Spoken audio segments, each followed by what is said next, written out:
Let's go to KwaZulu-Natal, where that province's government is still evaluating cleanup efforts in that province. This in the aftermath of looting and vandalism of various shopping malls and warehouses in various parts of KwaZulu-Natal. Officials are currently in KwaNongoma, which has been severely impacted. Let me take you to eNCA's Lethiwe Mdluli, who is tracking that story for us and joins us now for an update. Lethiwe, so this is about now checking on the mop-up operations, and I imagine that the KwaZulu-Natal provincial government is really, is perhaps even horrified are the officials at the scale of the damage that has been done and perhaps the reality of what mammoth task they face in trying to rebuild is dawning on officials as they undertake this tour. Well, Thulasizwe, that's exactly it. The local government is busy going around the province, especially within towns and cities that were badly affected by the looting and the unrest that took place in the province last week. On Tuesday, we went to a rural area called Bulwer and Donnybrook, where the COGTA departments in the province, along with the Minister of COGTA, Nkosazana Dlamini Zuma, visited that rural area, that small town, to assess the damage that was affecting locals in that area. And when we were there, we found out that the town currently has one grocery store open, and people or local people in that area have to travel about 30 minutes to the next town, which is Underberg, to get their food essentials. Right now in KwaNongoma, driving in, what we did notice was the long line or the long queue of people queuing to get food essentials from one local supermarket that was left untouched during the looting. So there's a lot of work that local government has to undergo to basically rebuild and repair a lot of affected areas. Also in Durban, there's a lot of affected areas. Yesterday we visited Umlazi City. That place is currently trying to conduct cleanup operations. Here in KwaNongoma, we saw a lot of police presence, but people have been badly affected because a lot of shops and a lot of food or grocery food outlets are closed. But at the moment, I'm joined by the mayor of Nongoma, Ubab Albert Mngango. Mayor Mngango, I just want to first ask you about the devastation that Nongoma has suffered following the looting and the unrest in the province. Yeah, the devastation is enormous. There are 115 shops that were actually vandalized, looted, damaged, and some of them actually burnt down. As I speak right now, there is only one grocery shop, that's Spar, that was actually spared from the devastation that took place last week.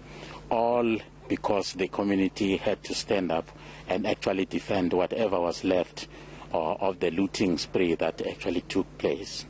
You're talking about the suffering. There is enormous suffering right now because as there is only one shop, grocery shop left. You're talking here about the population of about 300,000 people now that are now solely dependent on this one shop. Of course, there are those who would be able to go to the neighboring towns like Pongola, Ulundi, Vryheid, but the bulk of our people actually are reliant on actually buying their grocery needs from the shops in Nongoma. And the second aspect, the second difficulty that is actually going to be experienced as a result of this devastation is job losses. You know, the economic base of this area is non-existent, basically, because there are no factories, there is no commercial agriculture, neither are there any mines around here. The only source of employment are these retail shops, which actually have been destroyed. Now, what is going to become of the jobs of the people who actually work in these shops? So that is a major issue, a major challenge for us as local leadership. Secondly, is the issue of hunger, because even though looting actually did take place, but those things are actually going they are going to finish them.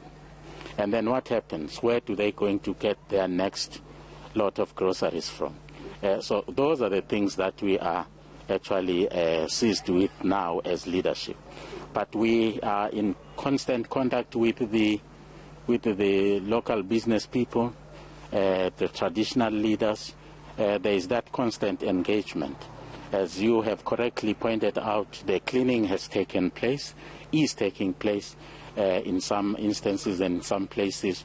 The shop owners are actually engaged in doing the assessment of the damage. As it is right now, we are having a meeting with the provincial COCTA MEC, who is here also to assess the damage. We are just hopeful that out of this engagement, something positive is going to come out of this. Well, obviously, the biggest challenge is rebuilding this town, because what was destroyed in one day actually was the work that has painstakingly been undertaken over 130 years. And that was destroyed in just one day. So now the rebuilding is going to be a major issue. So that is why we are inviting every possible person who has a big heart to come and help us here in the rebuilding process. Yes, we are engaging with the, four malls here were affected. We are engaging with the local business people to see if they can save whatever they can save, at least to save the jobs of those people who used to work in these shops. We are getting promises that they are going to continue investing in Nongoma. Thank you so much. Thank you. So, Tulasiza, that was the mayor of Nongoma, Ubab Albert Mngcango, who did say that a lot of people have been affected by this devastation. Around 300,000 people in Nongoma have been affected. So that's the reality of the aftermath of the looting and unrest in the province. And what stark reality it is, Lethiwe. I mean, can you imagine? Not imagine, you are there, you are seeing it for yourself, but for the rest of us, imagining Nongoma as it is, with just one supermarket that is, that was left untouched and open for people to buy their groceries from. We've really been set back in a significant way.